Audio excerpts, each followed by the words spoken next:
Hello जी, राम जी, सारे ने कैसे हो आप सब? आए हो सब अच्छे होंगे। ज़िंदगी में संघर्ष तो चलता रहेगा, लेकिन सपनों के लिए तो हमें ही लड़ना होगा। इसी के साथ मैं भी अपने दिन की शुरुआत करती हूँ। सबसे पहले मेरा जो आजकल डेली का काम है मेडिसिन, क्योंकि काफ़ी सारी मेडिसिन प्रोवाइड की गई है। दवाई वगैरह लेने के बाद आज मुझे CDP मेरी कंप्लीट हो चुकी है। अब आज मैं हिंदी कंप्लीट करूँगी। जितना ग्रामेटिकल पोर्शन है, सबसे पहले मैंने एग्ज़ाम देखा कि क्या आया था। 3 गद्यांश से आए थे और 2 पेडागोजी से, और 10 नंबर की ग्रामर आई थी। किस किस टॉपिक से कौन से क्वेश्चन आए थे वो मैंने एनालाइज किए, क्योंकि हिसाब से पढ़ूंगी। फिर मैंने लिखा कि मेजर प्रायोरिटी जो बार बार आते हैं वो किससे आते हैं, और सेकंड और थर्ड प्रायोरिटी इसी हिसाब से मैं पढ़ूंगी। हमें किस टॉपिक पर ज़्यादा ध्यान देना है, क्योंकि हर एग्ज़ाम का एक पैटर्न है और सिलेबस है कि किस टॉपिक से ज़्यादा क्वेश्चन उठाता है। तो हमें इस हिसाब से पढ़ना चाहिए, ना कि हमें पढ़ना है या बुक कवर करनी है या सिलेबस कवर करना है, इस हिसाब से नहीं कि कहाँ से क्वेश्चन पुट कर रहे हैं। क्योंकि अब 20 डे ही लेफ्ट है और मेरी भी इतनी अच्छी स्टडी नहीं हुई है अभी तक, क्योंकि मेरी आइज में इन्फेक्शन है और काफ़ी मेडिकल प्रॉब्लम चली हुई है। एक बार तो मन है कि एग्ज़ाम ना दूं, लेकिन सोचा कि दे ही दूं। देन मैंने आज टारगेट बनाया है कि आज मैं हिंदी कंप्लीट कर दूंगी। कंप्लीट ऐसे भी नहीं करनी है कि बस आँखों से निकालना है पर रख दिया, बस कंप्लीट ऐसे करनी है कि हमें फाइनल याद हो जाए और दोबारा हमें बस एक रिवीजन करने की ज़रूरत हो, और अगर कोई भी क्वेश्चन हम लगा के देखें तो हम उसको कर पाएँ। ऐसा नहीं कि बस निकाल दिया दोबारा पढ़ेंगे, क्योंकि अब दोबारा पढ़ने का टाइम नहीं है। लास्ट बट 20 डे लेफ्ट हैं, 20 डे से भी कम ही रह गए हैं अब तो। आप सबने अपना सिलेबस कंप्लीट कर लिया या नहीं कर लिया, आप भी कमेंट करके बता सकते हैं। देन मैंने अपनी स्टडी स्टार्ट कर दी थी। मैं अगर कोई भी टॉपिक पढ़ती हूँ तो मैं ऐसे पढ़ती हूँ। आप किस हिसाब से पढ़ते हैं? क्योंकि मुझे लिख लिख कर याद करना काफ़ी बेनिफिशियल रहता है, क्योंकि उसको दोबारा दोबारा से 2-3 बार रिवीजन वहीं से कर लेती हूँ। जैसे कि वर्णमाला वाला टॉपिक है, ये मैंने काफ़ी टाइम पहले ट्रिक के साथ किया हुआ है। अब मुझे इसमें ज़्यादा टाइम नहीं लगता, क्योंकि मैं एक बार इसको बस लिख लेती हूँ। देन उसको दोबारा 1-2 बार रिवाइज करने के बाद ये मुझे अच्छी तरह से याद हो जाता है। क्योंकि ये जो कवर्ग पवर्ग ये होते हैं, ये कहाँ से आते हैं, कौन सा वर्ड, अयोगवा, जितने भी हैं, एगोस एगोस, ये सब कुछ। देन जो एक मेजर टॉपिक है जैसे कि वर्तनी, सभी को पता है। शुद्ध अशुद्ध मोस्टली एग्जाम में आते हैं, जैसे कि एक 4 दीवारी, अंत्याक्षरी, आशीर्वाद, ऐसे ऐसे वर्ड तो मैंने पता नहीं कितने एग्ज़ाम में देखे हुए हैं। देन मेरा सेकंड टॉपिक ये था। और जो थर्ड मेजर पोर्शन होता है हिंदी का वो होता है संधि। अगर संधि, वर्णमाला, ये 2 टॉपिक भी हो जाते हैं तो हमारा मोस्टली हिंदी का सिलेबस हो ही जाता है।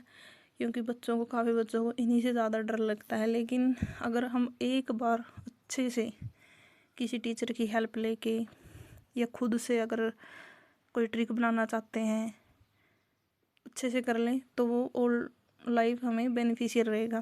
क्योंकि मैंने कुछ कुछ टीचर की हेल्प ली है काफ़ी पहले, और कुछ कुछ ये जैसे कि संधि वाला टॉपिक मैंने एग्जामपुर पे जो विवेक सर है वहाँ से किया हुआ है, काफ़ी टाइम पहले किया था। तो मुझे जब भी मैं संधि करती हूँ मुझे वही ट्रिक याद आ जाती है और मैं उसी के हिसाब से करती हूँ। मुझे इतना खास पढ़ना नहीं पड़ती कि मैं संधि को पढ़ने लगूँ। और जो वर्ण वाला टॉपिक है उसकी मैंने खुद से ट्रिक बनाई हुई है। देन मैंने दोबारा से फिर जो पेपर में एनालाइज कर रही थी कि अब मैंने जैसे कि कोई संधि वाला टॉपिक कर लिया तो मेरी क्या गलती हुई थी और किस वजह से एग्ज़ाम नहीं हो पाया था। जैसे कि ये वर्णमाला में से आया था कि सैगोस पता नहीं क्या पूछा हुआ था, उसके अकॉर्डिंग।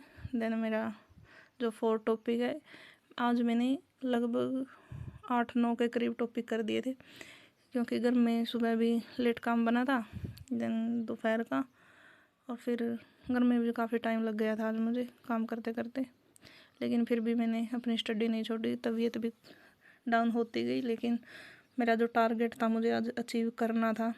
क्योंकि अब टाइम नहीं है कि हम कल के भरोसे छोड़ दें कि कल कर लेंगे वो कर लेंगे। और मैं एक बार मैं ही इतना डीप कर रही हूँ कि अब मुझे दोबारा से अगर जब भी मैं पढ़ूँ जो मेन हाईलाइट कर रही हूँ बस इन्हीं को पढ़ूँगी। एक रिवीजन होगा जब भी, ऐसा नहीं है कि हमें सारे बुक को ही पढ़ना है बस। अब मेजर 60 to 80% मुझे याद हो ही गया है।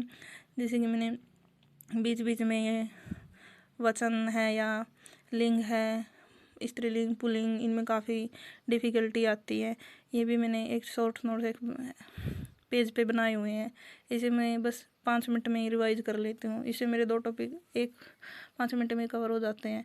इसके लिए मुझे, क्योंकि इस बुक में है नहीं इतना, लेकिन एक सर ने करवाया हुआ था तो मैंने ये इसी पर लिख लिया था कि अब मैं जब भी पढ़ती हूँ तो इनको रिवाइज कर लेती हूँ। आप सब अपनी स्टडी कहाँ से कर रहे हैं आप भी कमेंट करके बता सकते हैं। मैं आज, कल 15 जून थी, आज हो गई 16 जून। आज से अपनी स्टडी दोबारा से स्टार्ट कर रही हूँ, क्योंकि आज मेरी पेडागोजी और जो हिंदी के टॉपिक रहते हैं वो, और जो इंग्लिश ग्रामेटिकल है, और सोचा तो मैंने आज हरियाणा का करंट भी है, क्योंकि टारगेट बहुत ज़्यादा है। और देखो भी आज कितनी टारगेट मैं कंप्लीट कर पाऊँगी, क्योंकि आज का टॉपिक है। बस कल से मैं अपना रिवीजन स्टार्ट कर रही हूँ। जितने भी टॉपिक हो गए अब मैं बस रिवीजन करूँगी और मैं कुछ ज़्यादा नहीं पढ़ूँगी। जैसे कि मैंने शाम का टाइम था, मैंने क्लिक कर लिए थे कि मैंने कितने टॉपिक कवर कर लिए और कितने रहते हैं। 4-5 टॉपिक मेरे रहते हैं जो मैं आज करूँगी। देन मैंने जो एग्ज़ाम दिया था उसका जो CDP पोर्शन था वो एनालाइज करके देखा था कि मेरे कौन सा क्वेश्चन किस वजह से गलत हुआ है। बहुत इसीलिए मिस्टेक होती हैं जिनकी वजह से हमारा क्वेश्चन गलत हो जाता है। एक तो मेन बात है नोट वाले, इतने क्वेश्चन आए हुए हैं नोट वाले, 4-5 क्वेश्चन नोट वालों से आए हुए हैं।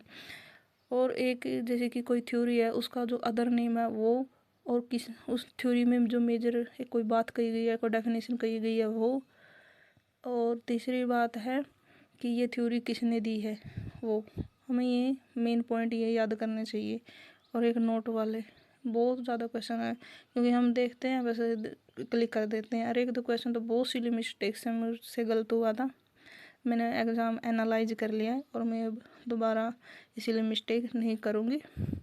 आप सब भी अपना जो प्रीवियस ईयर पेपर है वो लगा कर देख सकते हैं। इससे अपनी तैयारी का पता लग जाएगा कि अपनी तैयारी कितनी हो चुकी है और कितनी आपको करनी है। इससे हमें एक कॉन्फिडेंस भी आएगा। जैसे मैंने इसकी एक बार रिवीजन ले ली है CDP की, और अब मैं इसकी बस प्रैक्टिस ही करूँगी। अब मुझे पढ़ने की ज़रूरत नहीं है। अगर 1-2 टॉपिक वीक रहता है तो मैं उसको रिवाइज कर लूँगी। आप भी पढ़ते रहिए और आगे बढ़ते रहिए। और आप अपने पास 80 to 90 डेज ही हैं अपनी एग्ज़ाम को क्रैक करने के लिए। देन मैंने प्राइवेसी किया था। प्राइवेसी करने के बाद बस आगे मुझसे हुआ नहीं। आज मैं टॉपिक कवर करूँगी। आई होप आपको ये व्लॉग पसंद आया होगा। Please like share and subscribe.